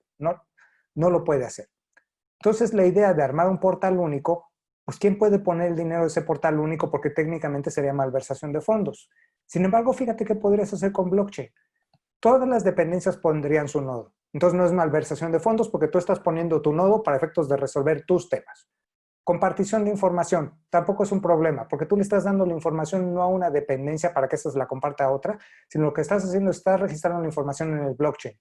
Y de acuerdo al contrato inteligente que está gobernando este blockchain, ese contrato inteligente le va a permitir ver a las dependencias únicamente aquellos pedazos de información a la cual jurídicamente tienen derecho. Y entonces esto te permitiría hacer un conjunto de información en donde el gobierno podría compartir de acuerdo a lo que la ley le permite y tú como ciudadano tienes la ventaja de que entonces tendrías un menor costo de cumplimiento porque tienes un único punto en donde presentas tu trámite y tu trámite de manera inteligente se integrada en la parte de atrás entre las distintas dependencias. Lo podrías hacer, por ejemplo, para trazabilidad de gastos de campaña, para que cada vez que un partido político gasta dinero, en lugar de tener que hacer contabilidades especiales, mandar esta información al SAT y al Tribunal Federal Electoral, al INE, tú lo que podrías hacer es que se registran adentro del blockchain y una vez registrado adentro del blockchain podrías estar haciendo las auditorías automáticas de todo lo que está sucediendo ahí dentro. Lo podrías hacer, por ejemplo, ahora que se quieren hacer compras consolidadas. La integración de la demanda y la ejecución de las licitaciones se podría hacer enteramente adentro del blockchain. De hecho, hicimos un ejercicio así para el gobierno del estado de Jalisco en un prototipo con la UDG. Entonces, hay varias cosas que podemos hacer a nivel del estado. ¿Qué está deteniendo esto? Que el tema de trazabilidad y el tema de transparencia se ve muy bonito en un mensaje político, pero todavía no me ha tocado conocer un político que realmente lo quiera hacer. Entonces, el día que alguien conozca a uno, que me lo presente y le llevamos una solución de blockchain. Feliz de la vida. Ahora vamos a tomar una de abajo. Venga. Vamos a ver. A ver, esto es de, bueno, es un espectador anónimo. Hablaste del Byzantine Fault Tolerance, pero me gustaría saber cuál crees que sea el algoritmo de consenso que más confianza ofrece a los participantes de una blockchain permisionada. Mira, ahí hay varias discusiones alrededor de cuál es el mejor algoritmo. Digo, a mí tanto el Byzantine Fault Tolerance y Practical Byzantine Fault Tolerance me agradan sobre todo porque siento que otorgan el nivel de confianza mínima esencial que requieres para hacer la transacción y lo hacen a un nivel de procesamiento particularmente ideal. Ahora, aquí hay un tema filosófico que por lo menos en IBM tomamos y obviamente el día de hoy ya forma parte del proyecto de Hyperledger Fabric.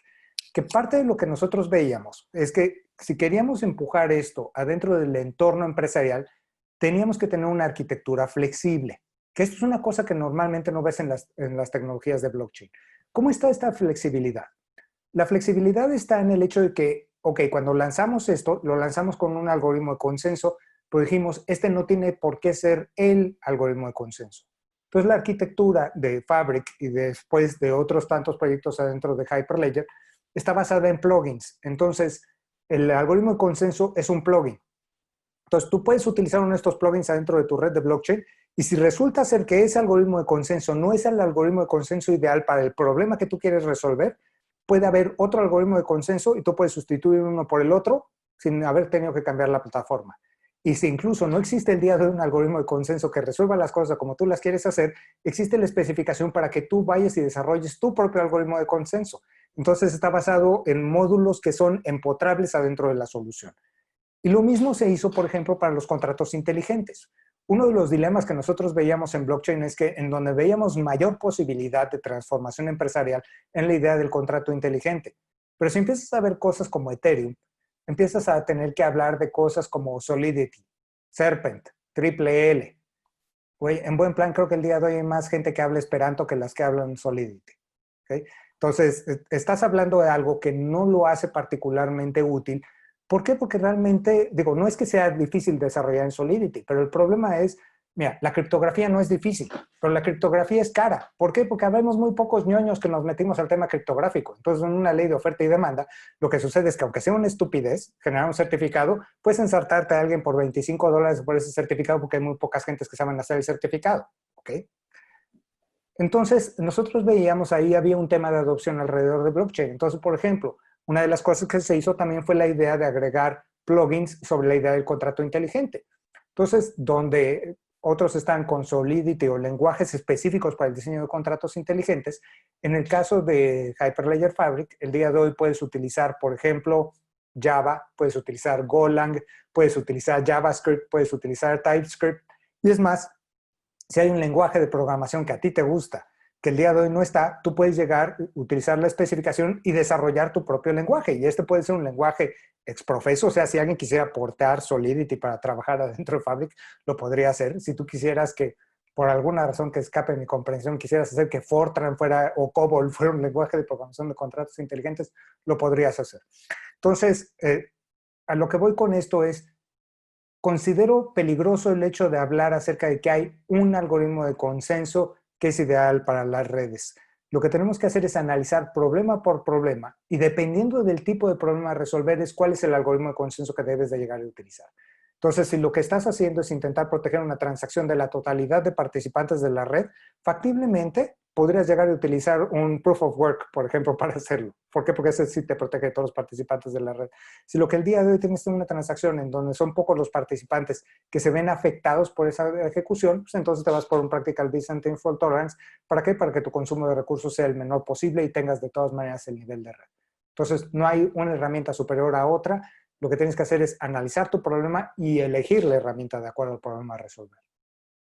Perfecto. Y pues bueno, Baltasar, ahorita vamos a abrirle el micrófono. Tenemos una dinámica donde literal contamos hasta 3 y la primera persona que suba la mano se le abre el micrófono y pueda generar la pregunta. Vamos a tener 3 micrófonos abiertos. Todavía hay bastantes preguntas, entonces igual y podrían hacértela directamente. ¿Va?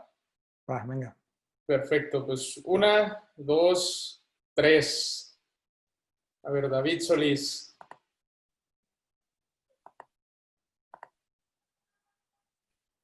Bueno, creo que se lo abrió Francisco. Sí, se lo viste a Francisco.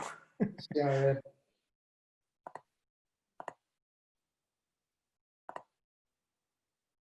Ahí Listo, está. David.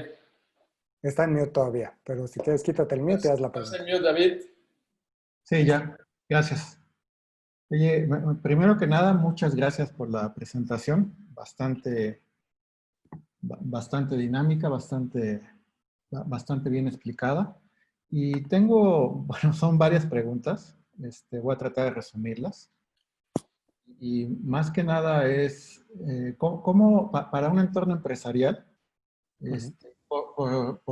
y pensando en Hyperledger Fabric y en Quorum o su otra versión Besu, ¿cuál es tu opinión? O sea, ¿cuáles serían los criterios para elegir, o inclusive Corda, cuáles serían los criterios para elegir una plataforma?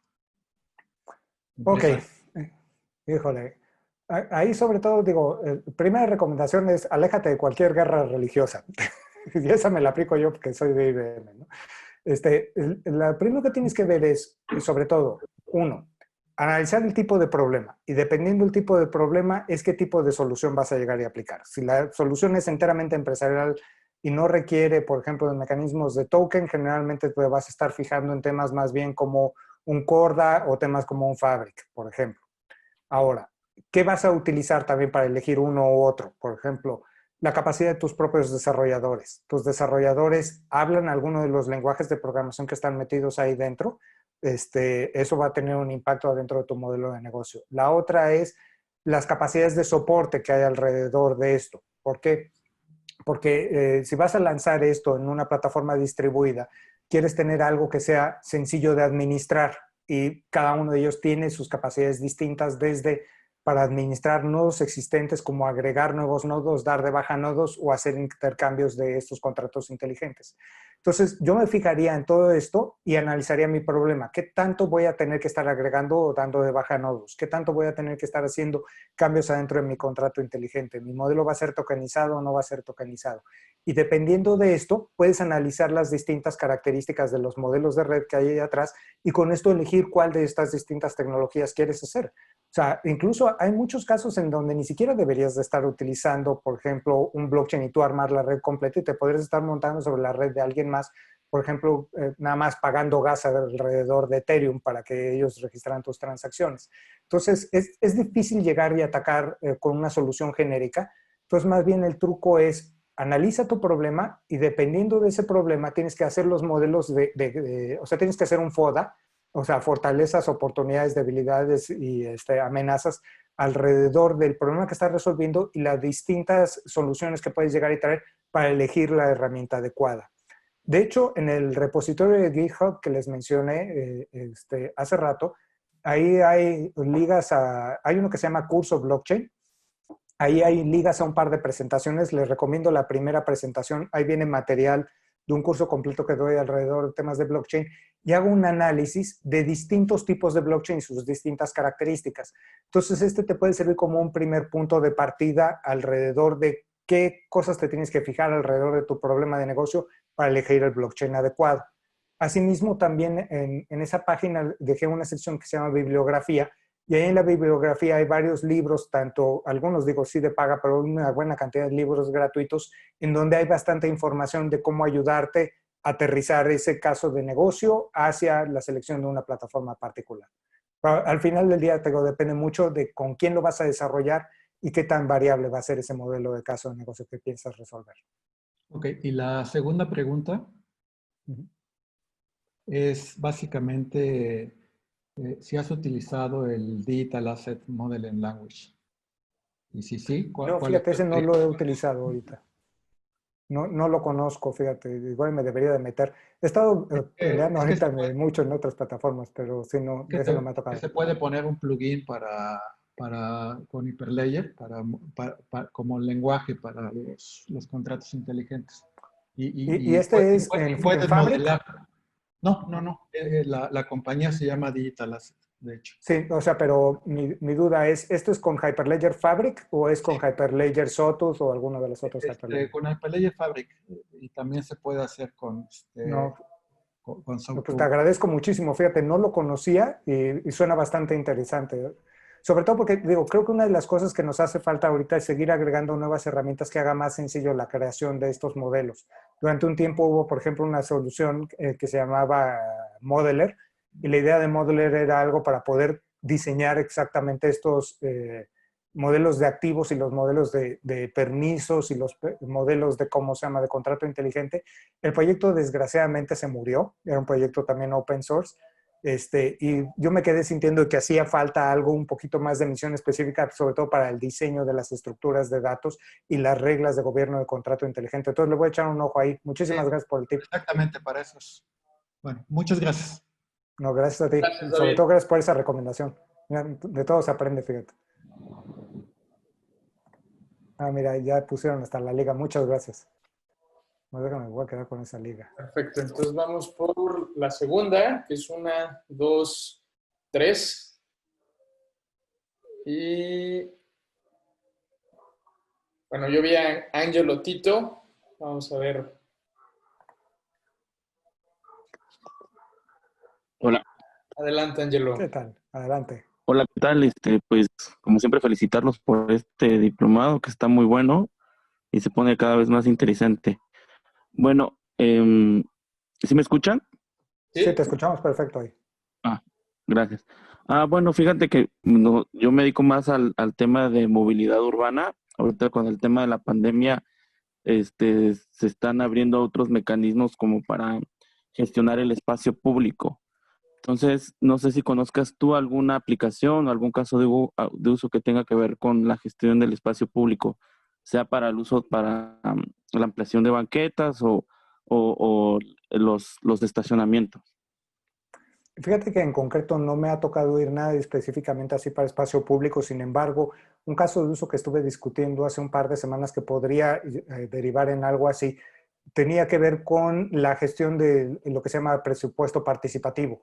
Entonces, la idea de poder hacer un mecanismo basado en blockchain en donde se pudieran presentar proyectos, que estos proyectos fueran votados por los vecinos y después que a través del mismo blockchain pudieras tener la trazabilidad y seguimiento de todos los gastos que se están haciendo del presupuesto participativo alrededor de esos proyectos para permitir auditoría de la parte de los ciudadanos poder estar interesante. Entonces, digo, no, con todo que no me ha tocado ir en concreto un proyecto alrededor de esto, creo que efectivamente podría ser algo que tuviera bastante valor. Ahora, ahí parte del dilema es que la autoridad tendría que estar de acuerdo en el hecho de hacer ese ejercicio. O sea, es un mecanismo de transparencia ciudadana y creo que podría ser bastante interesante ahí. La otra idea sería también a lo mejor intentar hacer un mecanismo de tokenización para permitir, que, por ejemplo, que esos espacios públicos pudieran ser explotados por terceros y que existiera un mecanismo económico para sustentar esto. Entonces, ahí cualquier plataforma que pudiera soportar adicionalmente un mecanismo de tokenización podría ser utilizado. Y, por ejemplo, Fabric recientemente agregó mecanismos de tokenización que pueden ser utilizados. Tiene una cosa que se llama Fabcoin, pero también Ethereum o cualquier otro blockchain podría llegar a ser utilizado para poder hacer esto. Y me parece un caso de uso bastante interesante. Digo, en concreto no me ha tocado Sí, oír de uno en concreto, pero creo que hay varias iniciativas que podrían apuntar hacia allá el día de hoy. te, te lo comento porque, bueno, ahorita estamos trabajando con dos gobiernos en Oaxaca y uno está muy interesado en desarrollar o implementar un proyecto de ese tipo. Nada más que nosotros estamos en la parte de hacer ahora sí que las pruebas de concepto. Y quería ver también si hay, es justamente lo que acabas de decir de tokenizar y hacer un modelo participativo, es justamente como nosotros lo llamamos como sociabilizar un proyecto de movilidad. Pero Ok. no sé si tengas alguna referencia o algo que nos pudiera ayudar para hacer implementar este proyecto allá más Ok. adelante. Mira, ahorita sí top of mind no tengo, pero vamos a hacer una cosa. Como de por sí Fer tiene el contacto de todos ustedes, lo que voy a hacer es, voy a encontrar algunos proyectos que pudieran ser referencia alrededor de esto y se los paso a Fer. Y si no, también ya puse ahorita ahí mi repositorio de GitHub. Entonces lo que puedo hacer es poner ahí en el repositorio de GitHub otros casos de uso que pudieran estar relacionados. Y si no, finalmente en Twitter y en LinkedIn voy a publicar también en cualquier cosa que me encuentre por si algo pudiera ser de su interés. Una idea que podría ser interesante también es, no sé si tú trabajas el día de hoy para una empresa privada, es una ONG o es una institución educativa. Yo trabajo, bueno, somos un grupo que iniciamos una compañía para hacer una consultoría en temas de movilidad, pero conocemos gran parte del equipo, pues es, es, es, es amante de la tecnología y conocemos muy bien la tecnología de blockchain. Entonces, justamente queremos solucionar a través de blockchain ciertos problemas de desconfianza que tiene la gente en gestionar el espacio público. Uh-huh. Te lo menciono Entonces, sí, porque, por ejemplo, trabajamos. una cosa que podríamos buscar es alguna forma de mecanismo basado en un modelo de triple hélice, en donde, por ejemplo, a través de una institución educativa, por ejemplo, en Oaxaca, que nosotros pudiéramos trabajar con ustedes y hacer aportaciones del lado de IBM alrededor de know-how, mentoría, casos de negocio, ayudar a diseñar la solución completa a través de un ejercicio de triple hélice. Y esto es una cosa que si hay una institución educativa, nosotros podemos donar, o si hay una ONG, nosotros podemos donar parte de nuestro trabajo para ayudarlos al diseño. Entonces, digo, además de que les pueda compartir, hay casos de uso que pudieran ser relevantes, digo, cuenten con nosotros si en algo pudiéramos llegar y echar la mano también. Sí, sí, participamos, de hecho, en los temas de movilidad urbana se participa mucho con ONGs que están relacionadas a eso y podría ser a través de ellos que se pueda trabajar. Va, perfecto. Perfecto, yo feliz de la vida, digo, ya tienen ahí mis datos de Twitter y de LinkedIn, y entonces si quieres contáctame por ahí y si quieres podemos checarlo a ver qué más podríamos llevar y te digo, adicionalmente, cualquier caso de referencia que te pueda traer de otras partes del mundo de lo que estemos haciendo en ese sentido, también te las comparto. Feliz de la vida. Perfecto. Muchas Muchas gracias, gracias.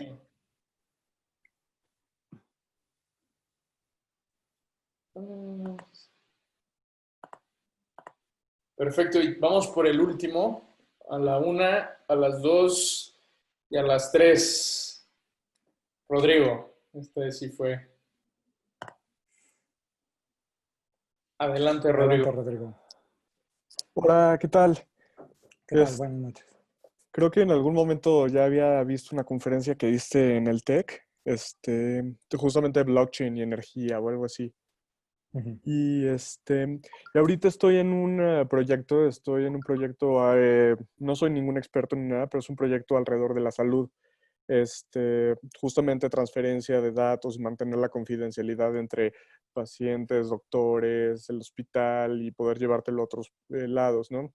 En un momento hasta poder compartirlo con aseguradoras, y también lo habíamos visto como para poder ir a llevar como recetas y que la farmacia te pueda surtir con una receta ya bajo blockchain, ¿no? Uh-huh. Entonces, te quería preguntar qué insights tienes alrededor de esto, considerando, bueno, tu experiencia en IBM, si IBM tiene además algún tipo de plataforma como la de Food Trust o algo así, y de cómo le pudiera hacer en dado caso para que IBM cotice, bueno, sí, nos cotice algún proyecto así, ¿no?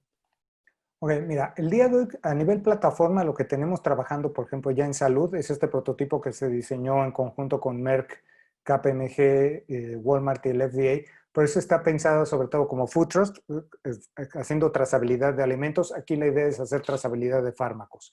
Entonces, su caso de uso no es tanto el hecho de llegar y buscar la optimización del sector salud, sino más bien darle certeza a los usuarios del sector salud de que las medicinas que están tomando son medicinas de veras y que no son apócrifas.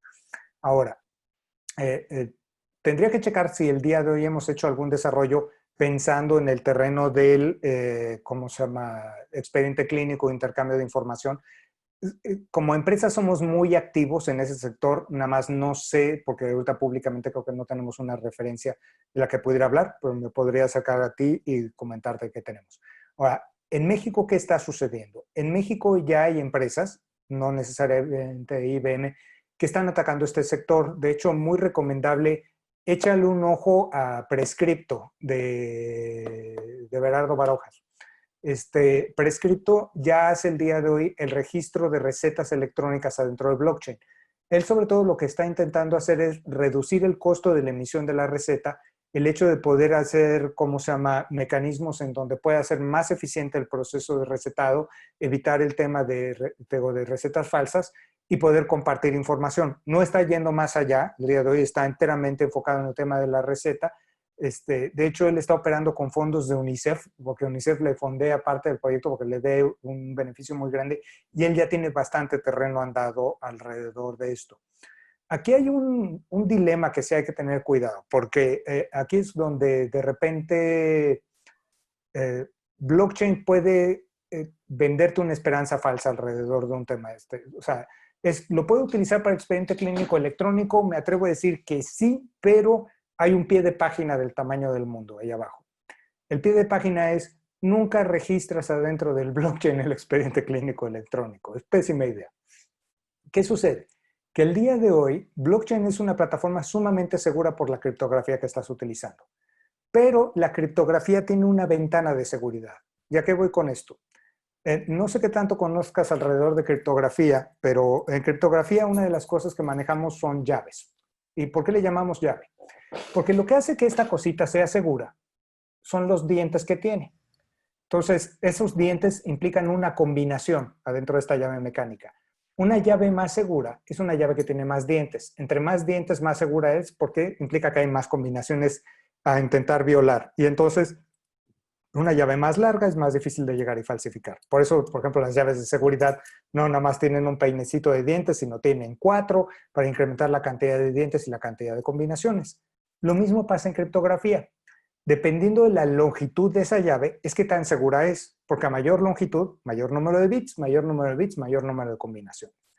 El día de hoy utilizamos primordialmente llaves de 2048, o sea, 2048 bits. Esto quiere decir que una llave es una combinación de 2 elevado a la 2048 combinaciones posibles.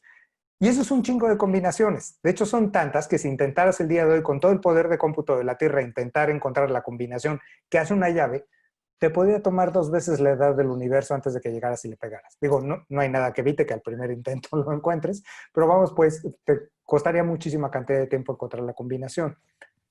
Pero eso que te digo el día de hoy de 2 veces la edad del universo, antes era cierto para las llaves de la mitad de la longitud y eso era cierto hace 10 años. ¿Qué sucedió? Que en esos 10 años el poder de cómputo avanzó, las matemáticas avanzaron y lo que antes era considerado una llave muy segura de repente ya no lo fue. Entonces va a haber un punto en el tiempo en donde las llaves que el día de hoy consideramos seguras ya no lo van a hacer. Entonces si algo lo guardaste, lo encriptaste con una llave de 2048 el día de hoy, a lo mejor en 15, 20, 30 o 40 años ya no lo son. Y entonces eso implicaría que a lo mejor en 30 o 40 años alguien podría llegar y checar la información confidencial que está grabada ahí dentro o alterar esa información confidencial. Entonces por eso no me agrada la idea de grabar cosas adentro del blockchain cuando son altamente sensibles. Mi recomendación ahí es no grabes la información, graba los testigos de esa información, graba un hash de esa información. Porque si alguien desbloquea el día de mañana el hash, pues lo único que obtiene es el hash y no puede derivar de esto la información original. ¿Qué estamos haciendo el día de hoy? Y he hecho un par de diseños alrededor de cómo manejar expediente clínico electrónico. La idea sería que el expediente clínico electrónico nunca vive ahí. El expediente clínico electrónico se encuentra distribuido en las oficinas de los distintos participantes que forman la red de salud. En el blockchain lo que se guardan son las solicitudes de intercambio de información, los hashes que aseguran la integridad de la información que se está transfiriendo para que sepas que la información no fue falsificada y factiblemente se hace la administración de las llaves criptográficas que protegen un envío particular de información. Entonces, nada más tendrías que desbloquearlo para recibir eso y validar la información, y en el momento en que es utilizada esa llave desaparece. Yo sé que es muy técnica mi explicación ahí dentro. ¿Se puede resolver? La respuesta es sí. ¿Dónde está el dilema? El dilema no es un dilema tecnológico. El dilema, y esto es una de las grandes broncas que tienes cuando estás haciendo blockchain, es que tienes que poner de acuerdo a un friego de participantes. O sea, tendrías que poner de acuerdo a participantes profesionales de la salud, a participantes hospitales, a participantes aseguradoras para efectos de llegar a resolver. Ahora, ¿cómo intentar atacarlo? Mi recomendación es, si estás interesado en armar esto como un modelo de negocio, incluso antes que venir a platicar con IBM para buscar que te coticemos el desarrollo o hablar con cualquier otro porque te cotice el desarrollo, es acércate con algunos de estos participantes y ve que los participantes tengan interés al menos de 3 o 4 participantes, y no tienen que ser todos del mismo sector. A lo mejor es una aseguradora con un hospital para poder hacer una prueba piloto. Y si esa prueba piloto funciona, empezar a armar un plan de expansión para llegar a invitar a más hospitales, a más profesionales de la salud, a más aseguradoras. Y así irlo haciendo de manera incremental. Si el día de hoy tú ya tienes una red de posibles participantes que estarían interesados en conversar esto, algo que te puedo ofrecer y sin costo es que nos podamos sentar con ellos para hacer un ejercicio de design thinking, y a través de design thinking empezar a hacer un primer diseño de qué sería o cómo se vería un prototipo de blockchain. Y ya después de tener esto, ya tendríamos ahí una lista de requerimientos de qué es lo que habríamos que construir, y ya si quieres en ese momento te podría cotizar yo, y si no quieres que te cotice yo, esos primeros elementos te servirían para voltearte con alguien más para que llegara y te lo cotizara también. Pero sobre todo, ¿cómo te diré? El punto clave está en diseñar la solución en su mínima expresión viable el día de hoy, y en armar sobre todo el ecosistema mínimo viable. Y la parte más difícil de esta no es construirlo, no es fondearlo. La parte más difícil es traerte a los participantes que estén dispuestos a llegar y colaborar. Si tienes eso, tenemos de dónde poder arrancar para hacer cualquier diseño. Y yo feliz de la vida de trabajar con ustedes para hacerlo. Ahí, Buenísimo. Rodrigo, Sí. aprovecha esto, que tienes ahí un súper ofertón, la verdad. Sí, la verdad que sí. Muchísimas gracias. Pues mira, sí me he acercado con gente interesada en esto. Sí necesito desarrollar un poquito más la idea conceptual para que estén a bordo, pero por lo menos ya están abiertos a sentarse conmigo y a platicar y todo esto. Y entonces me encantaría poder sentarme también contigo y pues hacer Feliz una de la vida. mesa, lo que decías, ¿no? Feliz de la vida.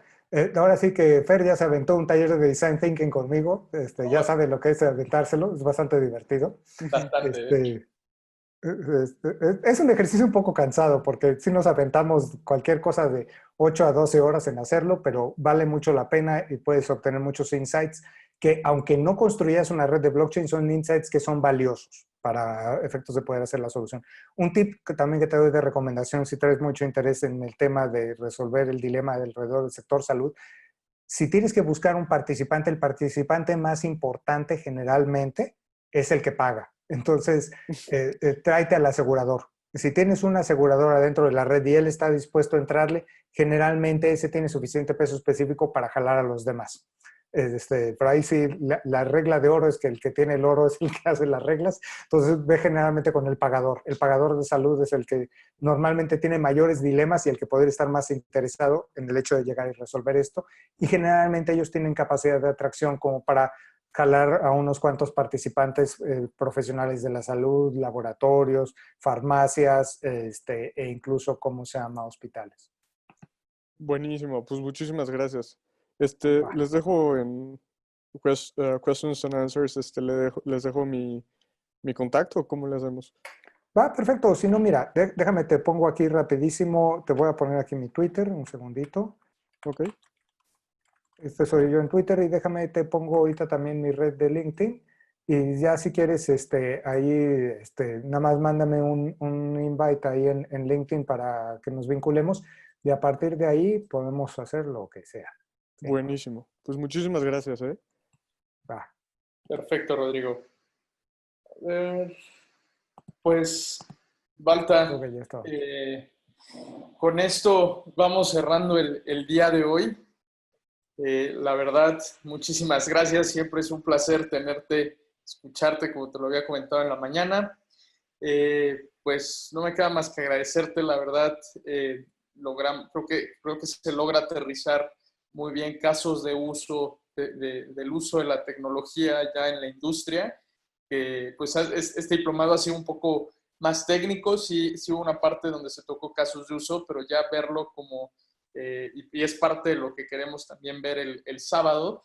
Esto es como la probadita y de lo que ya está haciendo una empresa que ya tiene relacionamiento con industria, ¿no? Como lo es IBM. Entonces creo que todos están muy contentos de poder tener ese insight de cuáles podrían ser las aplicaciones reales, ¿no? Dentro del ecosistema y de la industria. No, pues muchísimas gracias por la invitación. Un placer platicar con ustedes y a la orden. Perfectísimo. Pues, Balta, un gustazo. Cuídate mucho y cuídense mucho Igualmente. todos. Nos vemos el día sábado, puntuales todos. Y pues, un aplauso. Levantemos las manos para Baltasar, la verdad. Digo, no hay aplausos, pero No hay es aplausos aquí, pero bueno. nuestro Se modo. hace lo que se puede. Sí. Okay. Va, perfecto. Perfecto, Muchísimas Balta. gracias, chicos. Que se la pasen muy bien. Cuídate, hasta luego. Vale, hasta luego.